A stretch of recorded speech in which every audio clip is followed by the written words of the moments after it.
अबे कहाँ रह गया था बे? बाबा को बुलाने गया था, अकेले आया है। बाबा बोले तुम चलो हम पहुंच रहे हैं।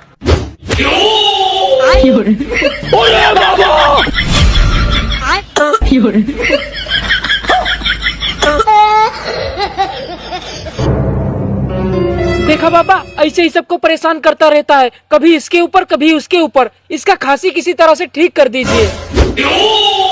लेकिन ये साला कर क्या रहा है यहाँ पे? और अभी तो रुको। अरे खतरनाक लोग हैं। अब बस खाली एक बार ये ताबीज इसके गले में बांध दो, फिर देखो खांसी का। अबे उधर उधर उधर। देखा बाबा, कितना खतरनाक खांसी है। इसको ताबीज पहना दीजिए किसी तरह से बाबा। चलो भाई देखो अब मैं क्या बाबा बाबा